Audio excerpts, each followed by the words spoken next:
grand dialogue. Sigika Foba. Edouani wa Makaran. Le grand dialogue, l'émission de débat du studio Tamani sur votre radio. Chenibiro. Halud Mauni. Chenibiri. Sigika Foba. Le grand dialogue. Le grand dialogue. Mesdames, Messieurs, bonsoir. Nous ne cesserons jamais de dire merci à nos invités, surtout aux journalistes qui nous rejoignent tous les vendredis pour le Forum de la presse. Nous sommes donc vendredi 19 juin 2015. Merci de nous recevoir chez vous. 3 thèmes comme d'habitude, la signature du 20 juin de l'accord de paix donc par l'ACEMA, la coordination des mouvements armés de l'Azawad.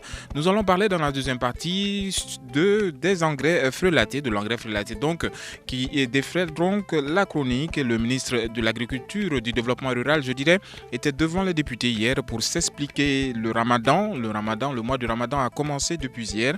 Nous sommes avec 3 invités, Mamdjara Diop du journal du Mali.com, Yuba Konaté du Zénith Ballet. Nous aurons en ligne Bandjougou Dante depuis Ségou de la radio Djamana. Je suis Famoussa Sidibé. Nouhoumdire est à la technique. Studio Tamani.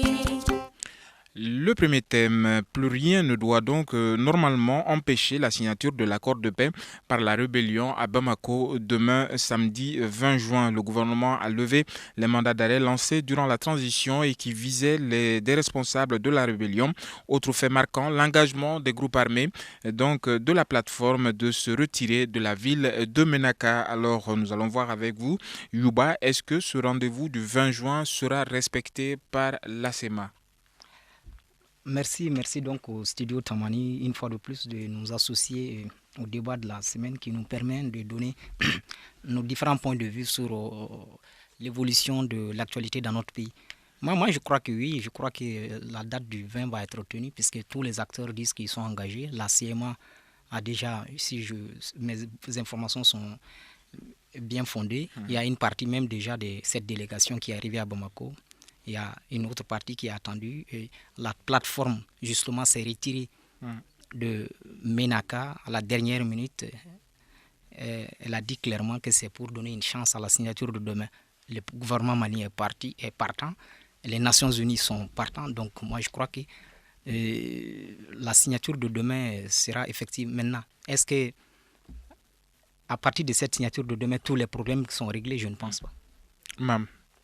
Oui, moi je note qu'effectivement il y a une avancée dans le processus. C'est vrai que ce qu'il faut noter, c'est quand même que la CMA a imposé son timing, son agenda à la communauté internationale et au Mali. Donc logiquement, ils devraient être là demain, ils l'ont fait savoir. Maintenant, après la signature, même si aujourd'hui on a l'annonce de la plateforme de se retirer de Menaka, vu les garanties données par la MINUSMA, la communauté internationale pour sécuriser les lieux, est-ce que sur le terrain tout est sous contrôle? C'est la question qui se pose. Alors, ce rendez-vous, tout le monde reste donc attentif aux déclarations. L'engagement de Bilal Al-Sherif est jugé sincère de la part de la plateforme. Est-ce que dans cette situation, avec le retrait de la plateforme de Menaka, c'est la plateforme qui a perdu le plus? Non, moi je ne pense pas. Moi je n'observe pas la chose de cette façon en termes de perte ou de gain. C'est-à-dire qu'il y a comme l'a dit ma consort, il y a une avancée, elle est certaine, c'est sûr quoi. Mais est-ce que tous les problèmes sont réglés pour autant? Je ne pense pas. Mais je voudrais aussi rectifier un petit truc. Ma consort a parlé de la CMA comme elle a imposé son calendrier. C'est-à-dire que quand nous voyons toute l'évolution de toute la logique et la stratégie de la CMA depuis que le début du processus, ou du moins depuis même le début de cette rébellion, nous voyons que la CMA est toujours arrivée à se mettre dans une position de victimisation. C'est-à-dire que les gens n'arrivent pas toujours à comprendre ce qui se passe. C'est-à-dire là où, puisque le problème de fond, en fait, la rébellion, ils sont très intelligents. Elle opère de la sorte pour faire oublier les questions de fond. Au moment où on demande, on est toujours en train de se battre. Est-ce que la CMA sera là, elle ne sera pas là? Mais la question essentielle, est-ce qu'elle est même légitime pour porter... Mais elle est arrivée à faire oublier ça depuis longtemps. La légitimité sur le terrain. La légitimité de la CMA elle-même, c'est ça la question de fond. de quel droit la CMA dispose pour, n'est-ce pas, se battre pour parler au nom de la pour population. parler au nom de toute la population du Nord. Ça, c'est des questions de fond qu'elle arrive tout le temps à faire oublier aux différents acteurs en se mettant toujours dans des positions de victimes et en créant des faux débats. C'est-à-dire qu'aujourd'hui, toute la semaine, les gens sont en train de se battre. Et toute l'intelligence est focalisée sur est-ce que la CMA va venir, est-ce qu'ils ne vont pas venir, est-ce qu'elle va venir. Mais que la CMA soit là, ce n'est pas une évolution en tant que telle. Mais elle arrive toujours à se mettre dans cette position. Et la contrepartie de cette histoire, c'est quoi? C'est-à-dire qu'il y a... Quand vous regardez tout le processus, il y a un problème véritablement. Et il va falloir que dans l'avenir, après la signature de demain, qu'on commence à clarifier cette situation. Puisqu'il y a une situation, la plateforme, elle aussi, il faut qu'on en parle. La plateforme, c'est-à-dire qu'elle est dans une position où elle ne revendique absolument rien. Mais chaque fois qu'on va partager les gains des revendications, elle en est largement bénéficiaire. Ça, il faut qu'on en parle. De toute l'histoire des rébellions au Mali, des différentes rébellions au Mali. Chaque fois qu'il y a accord de paix, les mouvements d'autodéfense qui ont toujours été, qui se sont toujours présentés comme étant des pro-gouvernements, ont aussi, n'est-ce pas, leur part de gains dans les signatures, dans les différentes signatures. Mais est-ce que si vous observez la chose de cette manière, ce n'est pas une manière, une participation, ne serait-ce que... pas peut-être effective à la rébellion. Parce que la plateforme ne pose jamais ces débats. Ou alors, si la lutte de la plateforme, c'est de défendre les populations du Nord. Mais au moment de partager, non, on n'est pas concerné. Ça aussi, ça peut se faire. Ils peuvent agir de la sorte pour montrer aux gens que non, nous ne sommes pas dans la logique de gagner des places. Vous pensez que la situation arrange également la plateforme? Évidemment. Alors, et il va falloir que dans les jours à venir, à partir de la signature de demain, ou du moins, si les acteurs ont oublié cette dimension de la chose, il va falloir désormais qu'on l'intègre. Que les populations qui se réclament de la plateforme, c'est-à-dire les autochtones qui essentiellement composent la plateforme, disent non, nous nous battons pour défendre les populations, nos populations. Donc, pour ce qui est de partager les trucs, les postes, ouais, puisque nous sommes dans une logique aujourd'hui où l'actualité est très chaude. Chacun, on est là à dresser les listes qui va rentrer dans la fonction publique, qui va rentrer dans la douane. C'est le partage des gains. Ça faisait longtemps qu'on n'avait pas eu Youba Konaté pour le forum de la presse. Aujourd'hui, c'est fait et vous êtes amplement édifié sur donc cette situation de Ménaka. Alors, même la levée de mandat d'arrêt contre certains dirigeants des groupes rebelles, qu'est-ce que cela vous inspire? Écoutez, ce n'est pas la première fois qu'on prend ce genre de mesures, entre guillemets, de confiance. Je pense que c'est une manière de lâcher un peu du lest par rapport à ces groupes armés, mais il faut être très prudent parce qu'aujourd'hui, promettre de telle chose pourrait donner des ailes à la CMA, bien vrai qu'elle a imposé son agenda. Aujourd'hui, quand même, son influence est en train de se resserrer. Il y a toute la communauté internationale qui est là pour pousser à la signature. Je crois que de toute façon, ça pourrait d'une certaine façon encourager des éléments sur le terrain. Moi, c'est ce qui me fait peur parce qu'aujourd'hui, même s'il y a ceux qui vont au dialogue, qui donnent des assurances, promettent qu'ils sont là pour la paix, comme il l'avait dit au moment de parapher le 14, juste avant la signature du 15 mai. Je crois que c'était dans un communiqué de la CMA qui disait que c'était pour instaurer un climat de confiance. Le fait de lever comme ça ces mandats d'arrêt, bon, ça pourrait donner des ailes à certains éléments de la CMA. En plus, je pense que de toute façon, tout ne peut pas se dire. Dans ce genre de négociations, il y a des choses qui sont négociées en dessous, des garanties qui sont données à ces gens-là pour les amener à venir signer. Maintenant, la question qui va se poser, c'est vraiment, est-ce qu'à partir de cette signature du 20 juin, on peut considérer que le processus arrive à son terme, puisque le 15 mai, ça a été signé par le gouvernement, la plateforme et la communauté internationale. Maintenant, on parachève le processus avec la signature du 20 juin. Donc, c'est là véritablement que commence le processus de mise en œuvre de cet accord, même si au sein de la CMA et notamment au sein du MNLA, le porte-parole a dit il n'y a pas longtemps que ce n'est pas encore tout à fait ça, ce n'est pas leur revendication. Donc il faut s'attendre il faut s'attendre à des levées de boucliers. D'accord. Alors, nous allons retrouver Bandjougou Danté.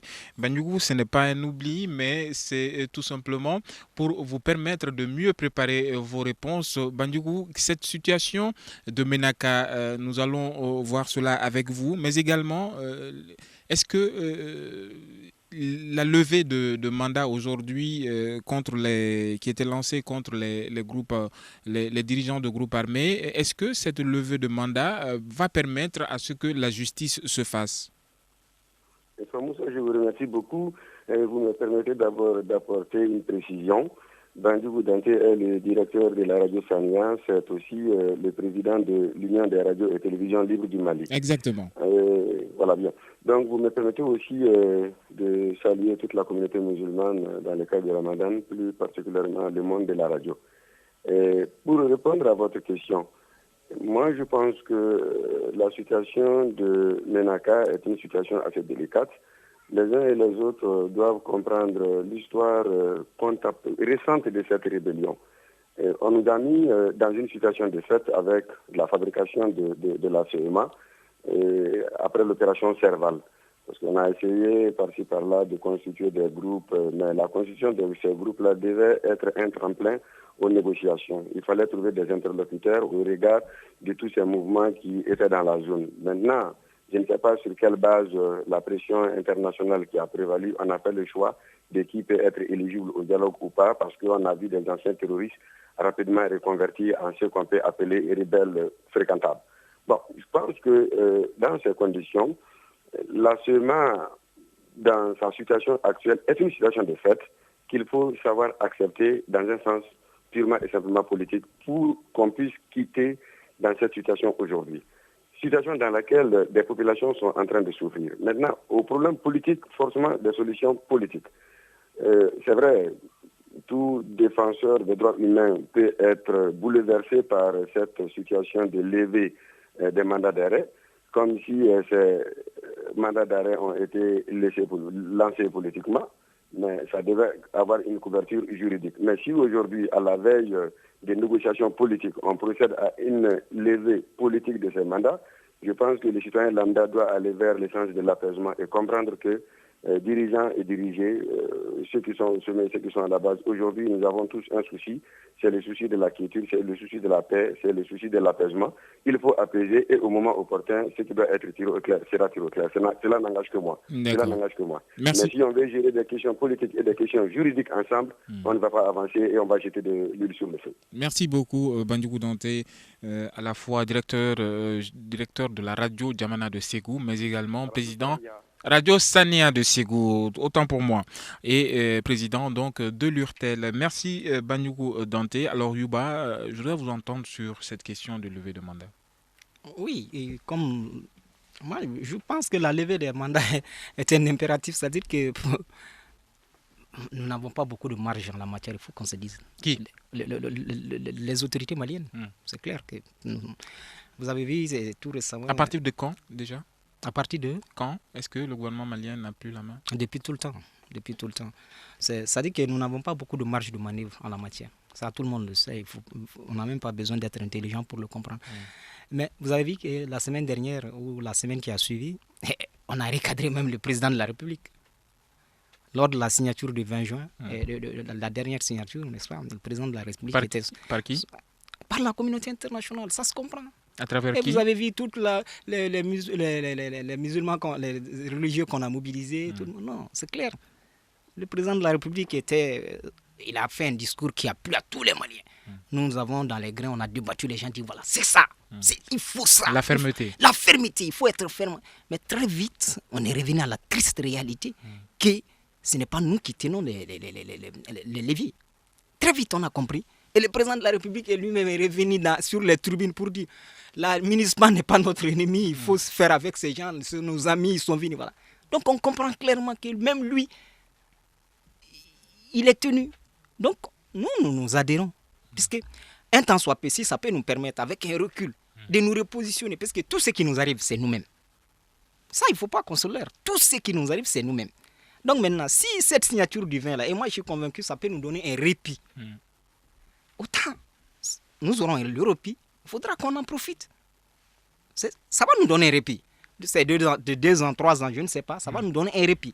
Et c'est ce répit, si nous n'arrivons pas à l'utiliser comme il le faut, ça, ce serait autre chose. Mais je reviens une fois de plus encore sur la victimisation de la CEMA. Il faut que les gens comprennent ça. C'est-à-dire que la CEMA est en avance sur nous.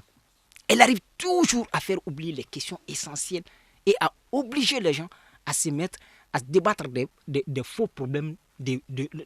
Est-ce que la CEMA sera là, elle ne sera pas là? Est-ce qu'elle va signer, elle ne signera pas? On est toujours dans... Mais ça c'est quoi? Ça ne représente absolument rien. Mme veut réagir. Oui? Non, je pense que de toute façon, faux problème ou pas, aujourd'hui, tout le monde est devant le fait accompli. Aujourd'hui, on va vers l'applicabilité de cet accord. C'est ça qui, aujourd'hui, va véritablement entrer en jeu, puisque je crois savoir que, de toute façon, l'armée malienne va pouvoir sécuriser Ménaka du fait du retrait du Gatia. Donc aujourd'hui, il faut que sur le terrain, l'armée prenne sa place en fait. C'est-à-dire que même si la MINUSMA est là, parce que la question c'est est-ce que la MINUSMA est capable de sécuriser toute seule cette zone, les populations sont inquiètes. Donc aujourd'hui, tout va se jouer sur le terrain, tout va se faire sur le terrain. Et c'est là que justement cet accord il rentre en application. On ne peut pas dire que les choses, la CMA va venir avec des faux débats. Ce sera même plus possible. Il pourra même plus... C'est-à-dire que si ceux qui faire disent... marche arrière. Voilà, ceux qui disent la CMA sera là, sera pas là. Non, ça c'est les médias qui entraînent une espèce de polémique à chaque déjà fois. Des photos circulent. Je voulais ajouter comme ça, si vous sociaux. permettez, c'est-à-dire que je suis entièrement d'accord avec madame. Mais il y a un autre aspect de la chose. Et je pense qu'on a été assez habitués justement à leur jeu, au jeu qu'ils ont joué durant tout ce processus de négociation. Je suis sûr que 45 minutes ne vont pas suffire. Non, je suis d'accord. C'est-à-dire que je voulais juste ajouter que le repli que nous allons avoir pendant les 2 ans, puisque moi j'ai été agréablement surpris de voir que ça fait la dernière attaque que nous avons eue, du moins la dernière situation de guerre qu'on a eue, c'était à Kidal. Lors de la visite du Premier ministre. Mais avant ça, de la signature du cessez-le-feu jusqu'à cette période et l'intermède qui a précédé, nous n'avons pratiquement pas fait la guerre. Nous avons eu presque 2 ans pendant le régime, 1 an et poussière en tout cas, pendant le régime du président Ibrahim Boubacar Keïta, pour voir sans que l'armée ne soit dans une situation de belligérance. Donc, on ne peut pas reconstruire une armée en 2 ans, 3 ans, c'est clair. Mais les initiatives qui ont été prises, il faut qu'on en parle. Hein. Lesquelles? Quand vous prenez par exemple de l'équipement de l'armée, moi je suis désolé, il faut qu'on en parle. Mais au moment où nous sommes dans un pays en guerre et une armée détruite, tout, les gars ils vont payer des tenues, des souquettes, mais les souquettes, les tenues, les chaussures pouvaient attendre. On a besoin d'armes et de munitions, non, pas de souquettes. Les gens, est-ce qu'il y avait urgence à payer des tenues? Moi, je suis sûr que quand vous voyez les militaires dans des très beaux tenues, c'est très joli. Je suis d'accord. Mais ce n'était pas une urgence, ça pouvait attendre. Le ministère de la Défense annonce, en plus de ce que vous venez de citer, l'acquisition de 6 avions de guerre. Alors, nous allons observer quelques secondes de pause avant de poursuivre avec les engrais frelatés. Vous écoutez Studio Tamani. Votre avis nous intéresse. Écrivez vos commentaires et suggestions sur la page Facebook et dialoguez avec nous. Studio Tamani, c'est aussi les réseaux sociaux. Studio Tamani, c'est aussi notre site web www.studiotamani.org. Alors, voici un thème qui va peut-être intéresser plus Bandjougou Danté que nous autres ici à Bamako. Bandjougou, l'affaire des engrais frelatés, comment est-ce que cette affaire est ressentie à ses goûts? Cette affaire est ressentie par tout le peuple malien parce que c'est un crime commis contre le peuple malien.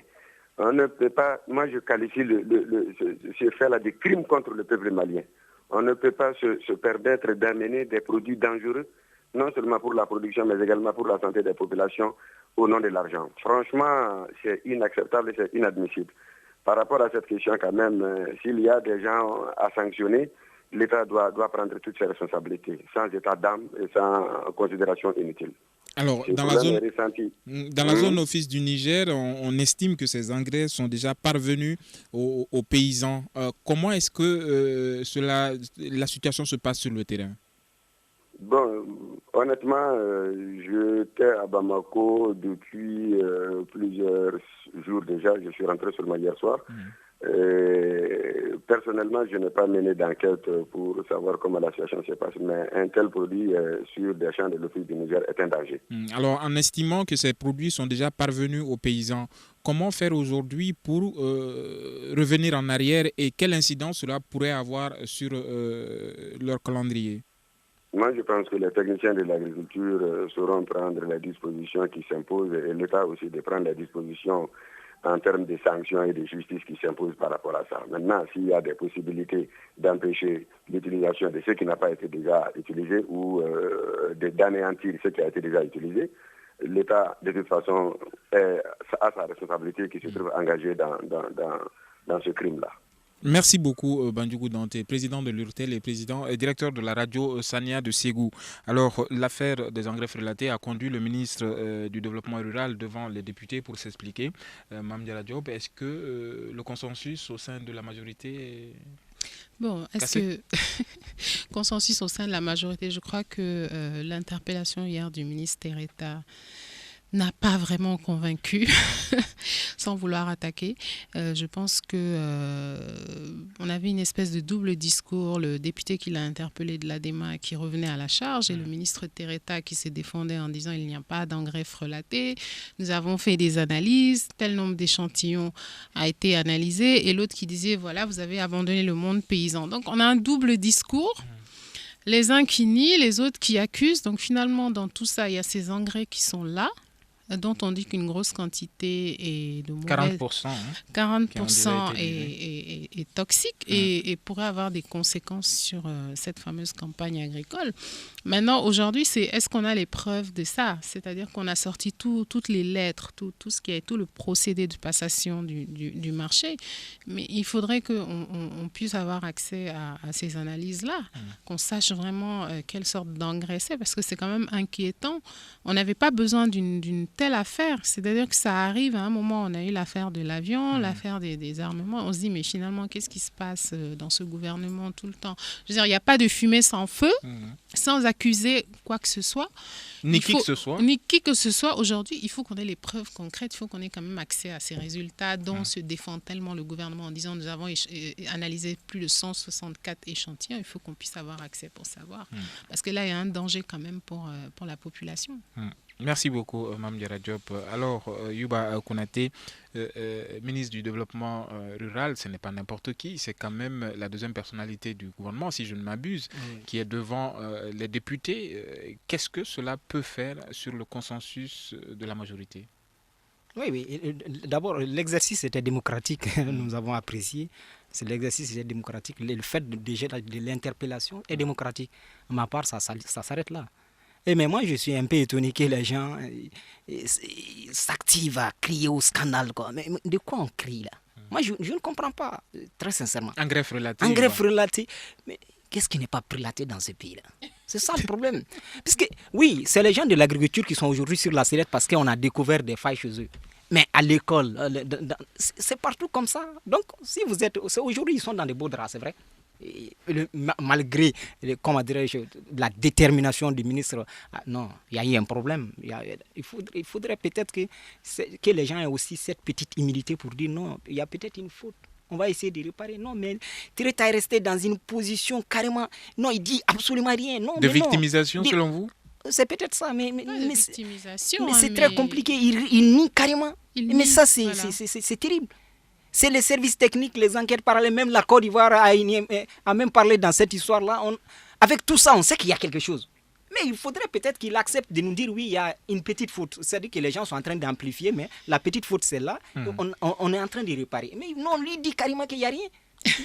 Mais alors, d'où est sortie l'information que l'engrais est frelaté à 40%? Moi, j'ai une fois vu le directeur ou le directeur national adjoint de l'IR qui a même fait les échantillons et qui disait qu'ils ont fait les tests 40%. Mais non! Les techniciens ont dit qu'il y a 40% du produit est frelaté. Le ministre s'entête à dire qu'il n'y a absolument rien. Il y a un problème. Et donc, il va falloir vraiment que... Mais pour autant, moi, je ne m'étonne pas jusqu'à un certain niveau. Parce que dans ces pays, c'est aujourd'hui l'engrais qui est sur la sellette. on a découvert des failles dans l'engrais. Mais qu'est-ce qui n'est pas frelaté ici? Je le maintiens. Alors, nous allons partir à Ségou, retrouver Bandjougou Dante, directeur de la radio Sania et président de l'URTEL. Bandjougou, aujourd'hui, ces engrais sont distribués aux populations. Vous avez certainement suivi l'interpellation du ministre Tereta devant l'Assemblée. Quelle incidence politique est-ce que cela pourrait avoir au sein de la majorité? Moi, je suis tout à fait d'accord avec vous. C'est-à-dire la question n'est pas de savoir si l'engrais est frelaté ou pas. La question aujourd'hui est de savoir qui a fait quoi et qui faire contre qui. Moi, je crois. Parce que qui a fait quoi?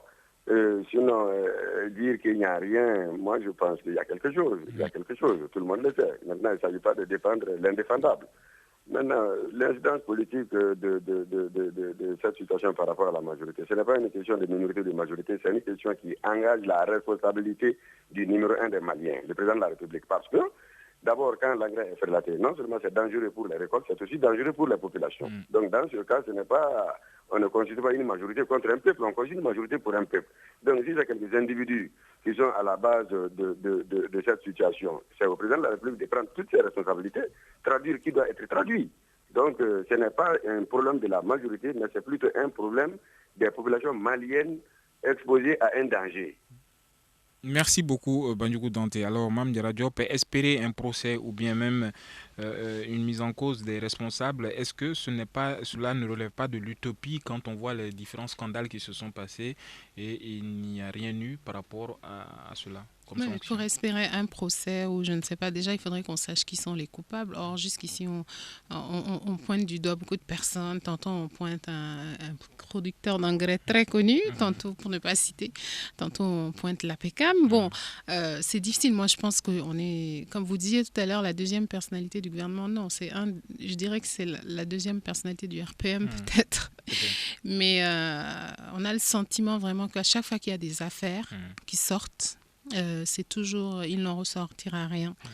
Malheureusement, même s'il y a eu faute, c'est toujours étouffé. Ça se voit avec tout ce qui s'est passé, l'avion, les armements militaires et aujourd'hui les engrais. On le sait quand même, ces gens-là sont tout puissants.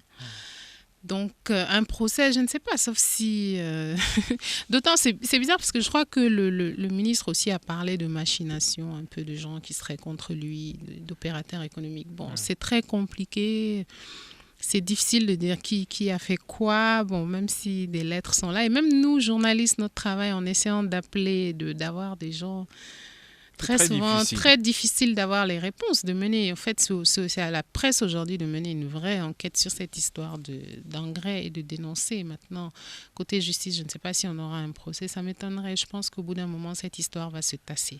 Nous l'avons appris à notre dépens, nous avons tenté de réaliser un débat sur la question, mais aucun interlocuteur n'a donc voulu faire le déplacement pour venir débattre donc de cette question d'engrais frelatés. Alors, Youba, je me retourne vers vous. Est-ce qu'on peut avoir des sanctions? Est-ce qu'on peut attendre des sanctions? Pour avoir des sanctions, il faut avoir la réalité des choses d'abord. Mais madame le disait tout de suite, on ne sait même pas ce qui se passe. Mais c'est très simple.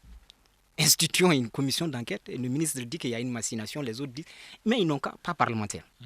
Mais une commission d'enquête indépendante, composée de journalistes, de policiers, des trucs, oui, indépendante. Et on va faire... C'est vite fait. Les offres de trucs sont là. Tous les acteurs sont connus. En 10 jours, c'est fini. La commission d'enquête donne fait un rapport. En 10 jours, c'est fini. C'est pas compliqué. Tous les acteurs sont là. Les spécialistes sont là. L'engrais est encore là. On peut avoir des échantillons et faire les... Non, c'est pas...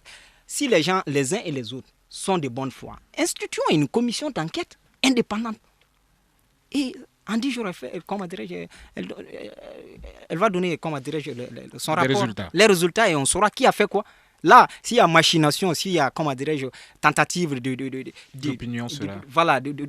manipulation de quoi, on le saura. Une commission crédible va le dire et les gens, tout le monde va être à l'aise. Et pour une première fois, on va dire ah oui, voilà, c'est comme ça marche dans les autres pays. Pourquoi on n'en fait pas de même? Alors nous allons observer quelques secondes de pause avant de boucler la partie avec ce dernier thème, le Ramadan. Une réaction, un avis, un commentaire. Réagissez sur la page Facebook de Studio Tamani et restez connectés avec nous. Studio Tamani sur les réseaux sociaux pour vous faire entendre. Studio Tamani sur les réseaux sociaux, mais également sur notre site web où vous pourrez retrouver cette émission ou la réécouter si vous voulez en rediffusion et sur nos programmes des réseaux sociaux également, sur notre page Facebook et notre compte Twitter. Vous pouvez réagir à nos informations. Nous sommes donc à la troisième partie de cette émission consacrée au mois de Ramadan. Alors, le stock national est estimé aujourd'hui à 44 570 tonnes de riz, 105 000 tonnes de sucre et 6 000 de farine et de grandes quantités d'autres produits de première nécessité. Alors, cela n'empêche pas la flambée des prix. Des spéculations sont donc constatées de part et d'autre. Est-ce que cela est devenu finalement le quotidien des Maliens, Mame Diarra Diop? Bon, on constate de toute façon qu'à chaque ramadan et bien avant le début du ramadan, les prix commencent à monter. Déjà la semaine dernière, certains produits avaient déjà pris l'ascenseur. Et là, ils ont carrément atteint le sommet. Mais la question est-ce que la DNCC joue son rôle? Est-ce que le gouvernement joue son rôle de régulateur des prix? Mais il semble qu'il n'y ait aucun contrôle parce que chacun fait ce qu'il veut et chacun fixe les prix comme il veut. Le ramadan, ça profite toujours à des gens, on le sait. Alors, la Direction nationale du commerce et de la concurrence, comment est-ce qu'elle s'investit sur le terrain à Ségou, Banyougou Danté? Bon, comme je l'ai dit, mon ami, je viens de rentrer à Ségou seulement hier soir à 22h. Et habituellement, il y a une délégation composée de l'administration, notamment des gouverneurs, des organisations de la société civile, des acteurs, qui vont pour non seulement contrôler l'existence du stock, et en même temps, ils contrôlent également les prix. Donc, je pense que dans les tout prochains jours, nous allons essayer de nous atteler à vérifier effectivement comment les choses se passent, comme le carême vient de commencer. Donc, normalement, au regard des garanties et des assurances données ça et là, on ne doit pas assister à une flambée de prix. On ne devrait pas assister à une flambée de prix. Merci beaucoup, Banyougou Danté. Alors, malgré la disponibilité du stock, on voit des spéculations, notamment sur l'oignon Yuba. Est-ce que cela est normal et à qui la faute? Sur l'oignon, c'est-à-dire que quand je venais juste 10 minutes avant que je n'arrive ici, ma femme est revenue tout juste du marché. Elle est revenue tout énervée. Elle me dit, oui, voilà. Quand on vous dit, vous ne comprenez pas. Moi, je viens du marché tout de suite. C'est-à-dire qu'hier, elle a payé, elle me dit très sincèrement, il y a juste 40 minutes, quoi. Elle me dit, elle a payé hier l'oignon à 450. Aujourd'hui, elle a payé à 700. Et que les gens sont en train de murmurer dans le marché là-bas qu'elle a vu des groupes de femmes qui disaient que demain, ça risque d'atteindre les 800 ou 900. Bon, le kilo. Bon, les kilos, je vous le jure, très sincèrement. Et elle a payé un concombre, comment on appelle ça, concombre, c'est ça, à 200 francs. Et elle m'a montré un seul truc, 200 francs. Et elle voulait payer, elle est partie avec l'idée de payer 2. Et finalement, elle s'est retrouvée. Bon, ça, c'est des trucs. Est-ce que vraiment, est-ce qu'un État peut jouer sur tout ça? Ça, c'est aussi très compliqué ici. C'est très compliqué. Vraiment avec l'informel. Voilà, l'informel, les gens, voici les gens de façon, ne sont même pas assez conscients. On se dit musulman, tout. Alors que la religion a été, quand même, s'est prononcée sur ces questions-là. Bon, on complique, c'est très compliqué. Je veux dire, je ne sais pas, parce qu'il y a aussi cette question des stocks. Logiquement, si les stocks sont là, les prix ne devraient pas. Oui, mais si des produits, comment dirais-je, comme le sucre, les trucs, moi je pense que les prix sont un peu maîtrisés. Voilà. Mais maintenant, pour ce qui est dans les marchés, l'oignon, les concombres et autres, là, c'est très compliqué. Et même les vendeurs, ceux qui sont dans les c'est là que la spéculation est très dangereuse, puisqu'elle est vraiment hors contrôle. Hors contrôle, même les fruits, je voudrais aussi citer les fruits, même et les fruits, les bananes qui sont à 600, 700. Voilà, des trucs qui sont vraiment chez nous, quoi. Alors, Banyougou, on aimerait quand même de temps en temps que vous interveniez comme Yuba le fait. Alors, Banyougou, une question. Est-ce qu'aujourd'hui, l'État lui-même n'est pas hors jeu en focalisant ses efforts uniquement sur les produits céréaliers et en oubliant les produits maraîchers? Moi, je pense qu'en ce qui concerne les produits maraîchers, logiquement, l'on doit des prix. Parce que le problème numéro un, c'est quoi? Il faut voir les différents produits que les uns et les autres utilisent et les marchés que les gens font. C'est vraiment important. les marchés fréquentés et les produits utilisés. L'oignon dont on parle, c'est produit d'Amazon ici à Ségou. Il y a une partie de l'oignon aussi qui vient du Sénégal, n'est-ce pas? Donc, maintenant, par rapport au prix, celui qui va dans un, entre guillemets, supermarché pour acheter ses oignons et celui qui va au marché de Médinacoura pour acheter ses oignons, c'est pas évident que vous ayez la chose au même prix. Donc, il faut vérifier plusieurs marchés et essayer de voir la qualité aussi du produit sollicité. C'est ce qui peut souvent créer des différences. Sinon, je pense qu'aujourd'hui, les prix pourraient être maîtrisés au regard du stock disponible. D'accord. Alors, juste une rectification. Cette question de marché, nous l'avons élucidé hier avec le représentant du syndicat des commerçants détaillants qui dit que c'est bien des produits locaux qui subissent des spéculations. Alors, Mame Diarra Diop, je reviens, avant juste de vous donner la parole, Yuba, je reviens sur cette question. Est-ce que l'État lui-même n'est pas hors jeu en focalisant ses efforts sur les produits céréaliers, par exemple, notamment le sucre, la farine et le riz, en oubliant les maraîchers? Est-ce que oui, c'est peut-être pas hors jeu, mais en tout cas, il y a un manque de contrôle évident sur toute la chaîne, notamment, comme vous dites, les produits maraîchers, parce qu'on considère seulement tous ces produits-là, ces produits qui sont le lait, le sucre, alors qu'il y a plein d'autres produits. Surtout l'oignon. Oui, l'oignon qui est utilisé pour et même l'huile, d'autres condiments, et même le mil. Enfin, voilà, donc je pense qu'il faudrait peut-être revoir ça. Yuba. Oui, je voulais juste ajuster aussi qu'effectivement, parce que quand on a l'impression, les gens pensent que ce n'est pas en fait de l'argent. Quand vous prenez les kilos, c'est le kilo d'oignon qui augmente d'un seul coup de 100 francs. Mais vous imaginez combien de kilos nous consommons par jour et par mois, ça fait énormément d'argent. Et il y a combien de produits comme l'oignon qui augmentent de la même manière et en même temps. C'est ça le problème. Et je voulais dire à Banyugo, et au passage, il a dit bonsoir, on est de la même promotion 95-99 de l'ENSUP. Voilà, et le marché dont je vous parle, c'est le marché de Kalabankoro, donc un marché populaire. Ce n'est pas un supermarché. Banyugo, une réaction? Oui, bon, je comprends très bien. Mes amitiés à lui aussi. Ce que j'aimerais dire par rapport à ces prix-là, en réalité, les populations aussi ont un rôle important à jouer. Sinon, je pense que l'on peut aller vers un certain abandon de ceux qui vont tenter de vendre cher. Parce que si un produit est cher, le prix va augmenter. Mais dès l'instant que le produit est disponible et que le prix augmente, ça devient un paradoxe en ce moment. Donc, je crois qu'il va falloir essayer de faire une enquête sur différents marchés. Et maintenant, nous autres médias aussi devons aider les marchés qui livrent des bons produits à des prix acceptables ou à des prix établis. Mieux vaut aller chez ces gens et laisser effectivement ceux qui veulent profiter du carême pour devenir millionnaires. Je pense qu'il y a quelqu'un qui a sillonné pratiquement tous les marchés et il est là, il veut réagir. Oui, non, pas du tout. Ce que je voulais juste dire, que ne serait-ce que des campagnes quand même de sensibilisation comme on fait pour d'autres situations. Parce que moi, je n'ai rien vu dans ce sens-là. Oui. On engage quand même des campagnes de communication, que des gens qui sont habilités, les religieux et autres, prennent des initiatives et qui commencent à parler aux gens, au moins qu'on sache qu'il y a des problèmes comme ça. En fait, c'est étonnant parce que d'habitude, il y a des campagnes à la télé et c'est vrai que cette année, on n'a rien vu. Voilà. D'ailleurs, on n'a même pas senti le premier jour du Ramadan. On se disait, mais c'est le Ramadan. Donc, c'est vrai que ça a manqué. Les campagnes de communication ont manqué sur cette cherté-là. Sur cette cherté et c'est dommage quand même de voir quand même que c'est le mois sacré du Ramadan et qu'il y a des commerçants quand même qui en profitent. Alors que justement, la religion est contre l'intérêt. La spéculation, contre la spéculation, l'intérêt usuraire, donc c'est un peu dommage, quoi. Il faudrait que certains commerçants se remettent en question. Alors, Bandoukou, est-ce qu'aujourd'hui, il y a des faits qui peuvent aujourd'hui confirmer cette flambée des prix ici à Bamako, notamment à Nyono? Est-ce que les choses ont changé pour qu'il y ait flambée de prix, par exemple, de l'oignon à Bamako?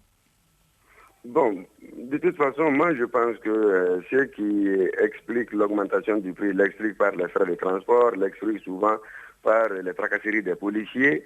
Bon, je pense que ce mois de carême devrait quand même être mis à profit par l'État pour aider les populations. Et l'aide n'est pas forcément directe. Il s'agit de créer les conditions permettant l'approvisionnement régulier des marchés et l'approvisionnement sans grand heurt des marchés. Si le commerçant arrive à vendre, à acheter son produit sur le lieu de production, l'acheminer sur le lieu de vente sans qu'il ne soit victime de tracasseries ou encore de perturbations de la part de certains forces de l'ordre, je crois que cela peut aussi faciliter la chose. Sinon, quelqu'un qui va acheter des oignons sur le marché de Nyono, traverser Ségou pour l'amener à Bamako aussi, il faut que cette personne soit victime des raclettes de la part des policiers ou s'il faut les déranger ou dans certains cas des gendarmes qui se comportent en vrais douaniers. Donc le commerçant aussi va se rabattre sur les pauvres populations qui n'ont absolument rien fait. Malheureusement à Bamako, on n'a pas de champs pour avoir également beaucoup de produits maraîchers. Et là, les gens font les frais du comportement de certains agents de sécurité. Merci de nous inciter à aller vivre à Ségou, Bandjougou, Dante. Alors, Mame Diarra Diop, c'est aussi le mois de Ramadan, c'est aussi une période propice à l'écoulement de denrées avariées sur le marché. Nous parlons là des questions de santé. Quel doit être le rôle de l'État par rapport à ces aspects également? Bon, l'écoulement des denrées, bon là ça demande un contrôle vraiment strict. C'est vrai qu'il faudrait aller contrôler les produits. C'est tout ce qui n'est pas fait. Déjà contrôler les prix et en plus aller contrôler la qualité des produits. Ailleurs, dans d'autres pays, c'est des choses qui se font. On débarque dans les alimentations chez les commerçants, mais aujourd'hui c'est difficile. On peut parfois tomber effectivement sur des produits avariés. On sait par exemple que pour le lait, il y a des produits comme les yaourts, il y a une marge de 1 mois. Mais souvent, certaines personnes continuent de vendre et de consommer et c'est un vrai danger. Donc ça, je pense qu'il faut une volonté plus forte encore. Il faut une volonté plus forte au niveau de l'État pour contrôler tout ça. Parce que tout à l'heure, Yuba a dit quelque chose, quand on parlait des engrais, quand il dit qu'est-ce qui n'est pas frelaté dans ce pays. C'est vrai, on consomme des choses, même l'huile. Il y a des huiles frelatées. On parle des engrais aujourd'hui, mais il y a des huiles qui sont frelatées. Il y a des produits qu'on nous vend, qu'on consomme, dont la chaîne n'est pas respectée. Même la viande, la chaîne du froid, de la viande, il y a tellement de choses. C'est-à-dire qu'il y a un contrôle la traçabilité même d'une viande. Mais il faut dire que là où on vit en Afrique, bon, on s'en remet à Dieu. Et souvent, il est là pour nous. Il est là pour nous parce qu'il sait. Merci beaucoup, Mame. Alors, Yuba, juste avant d'entrer dans ce studio, il y a quelqu'un qui m'expliquait, vous devez faire un débat sur justement cette question de produits avariés. À Bamako, on ne rencontre plus de carcasses de poulet dans les rues. Oui, non, ça c'est sûr. Mais voilà, ça dit que quand on donne trop de responsabilités à l'État et l'État est déjà défaillant, il faut faire comme moi. D'abord, les trucs qui viennent de boîte, moi je ne mange jamais. Voilà, c'est très clair. Ça dit que les gens peuvent individuellement prendre des initiatives. Est-ce qu'il vous arrive de payer du poulet? Non. Pratiquement tout ce que moi je consomme, pratiquement c'est moi-même qui le produis. Ça vous paie. C'est non, mais je ne mange pas. Même la viande? Ah oui, même la viande. Je vous assure. Mais aujourd'hui, quelle doit être la responsabilité de l'État par rapport à cette question? Si les gens doivent mourir de ces choses-là, moi, je vais gagner 2 à 3 jours, c'est vous. Parce que je suis un peu en retrait. C'est-à-dire que les trucs qui sont obligatoires où il n'y a rien à faire, c'est ce que je consomme. Mais s'il y a un truc à faire, un petit truc, moi je le fais pour moi-même. D'accord. Alors Yuba reste écolo malgré tout. Alors Bandjougou Dante, sur les marchés des capitales régionales, il y a beaucoup de produits avariés qui notamment quittent Bamako pour aller être écoulés sur ces différents marchés, notamment les foires également. Aujourd'hui, quel contrôle est-ce que l'administration locale a sur ces marchés? Bon, en réalité, le comportement de l'administration locale est à l'image de la situation nationale, parce que l'administration locale n'est autre chose que l'émanation de ce qui se décide au niveau national. C'est avec regret quand même, pas plus qu'avant-hier seulement, je n'arrivais pas du tout à comprendre que l'on puisse être incapable de manger chez nous du poulet nourri à la graine. Alors que dans un passé récent, on avait nos coqs, on avait nos poulets, mais aujourd'hui on a tout transformé. Finalement, moi je me demande ce que tout cela va donner après, quoi. Est-ce que nous sommes en train de manger tout ça là? Bon, qu'est-ce que ça va donner comme conséquence? Qu'est-ce que ça va provoquer comme maladie? Qu'est-ce que ça va nous amener comme raisonnement? Est-ce qu'intellectuellement nous ne serons pas défaillants? Est-ce que mentalement nous serons déjà normaux? Franchement... Beaucoup de questions. Je voulais juste ajouter, une fois on parle de tout ça, nous sommes les privilégiés ici à Bamako. Parce que moi j'ai eu le truc de faire un détour à comment on appelle les mines là, sur la route de Guinée. Merde. Manantali? Non, pas Manantali, sur la route de Guinée. De Guinée? Oui. J'ai un oncle là-bas. Kouré-Malé? Pas avant d'arriver à Kouré-Malé. Eh bien, avant d'arriver à Koulibaly, Voilà. on est arrivé à Ahmed Nekroua. Et Ahmed Nekroua, c'est la fin de cette émission. Voilà. Il est 18h, c'est le jeûne et tout le monde est pressé. Merci beaucoup, Youba. Revenez vendredi prochain pour nous parler de cette situation sur la route de Guinée. Je suis Famoussa Sidibé. Les invités, c'était Bandjougou Dante, président de l'URTEL, également directeur de la radio Sania de Ségou, Youba Konaté du Zénith Balé et Mam Diarra Diop du journal du Mali.com. Nouhoum Diré était à la technique, Salim Douara à la régie vidéo, Ousmane Diadje Touré et Ayouba Sow était à la réalisation. Nous vous disons bon vendredi. À demain pour le journal, mais également restez des nôtres pour nos programmes. À très bientôt.